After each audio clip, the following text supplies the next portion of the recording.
నిర్మల్ పట్టణంలోని కలెక్టర్ కార్యాలయంలో కలెక్టర్ అభిలాష్ అభినవ్ మాట్లాడుతూ జిల్లాలో ప్రభుత్వ నియమాలను పాటించని పలు రైస్ మిల్లులు యజమానులపై చట్ట ప్రకారం కఠిన చర్యలు తీసుకోనున్నట్లుగా కలెక్టర్ అభిలాష్ అభినవ్ తెలిపారు.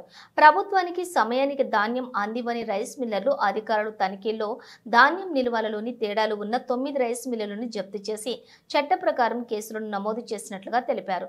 ధాన్యానికి సంబంధించి 38 కోట్ల రూపాయల విలువైన సిఎంఆర్ ధాన్యాన్ని స్వాధీనం చేసుకుని 20 ఎకరాల రైస్ మిల్లర్ల యజమానులు భూములను బ్లాక్ చేసినట్లు తెలిపారు. ప్రభుత్వానికి ధాన్యం బకాయి పడ్డ రైస్ మిల్లర్లపై కఠిన చర్యలు ఉంటాయని ఈ సందర్భంగా కలెక్టర్ అభిలాష్ అభినవ్ హెచ్చరించారు. సివిల్ సప్లైస్ డిపార్ట్మెంట్ మీద అడ్మినిస్ట్రేషన్ చాలా సీరియస్ ఉంది.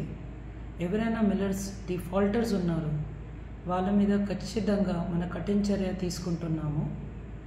ఈరోజు వరకు we have booked 10 FIRs on different millers and they will be charge sheeted in the coming days.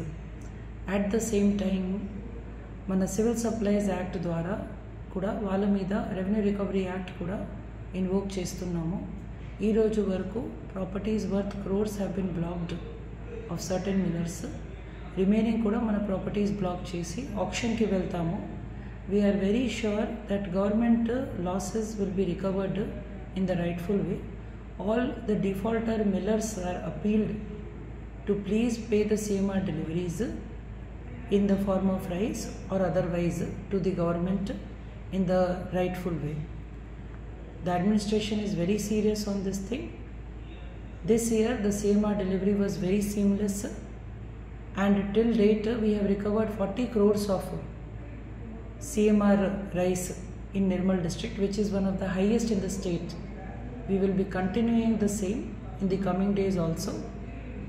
Andaru rice millers tho inka defaulted rice millers tho కోరేది ఒకటే మాట, ఖచ్చితంగా మీ defaulted quantity rice మీరు గవర్నమెంట్కి ఇవ్వాలి. Otherwise we will be very strict with you. Thank you.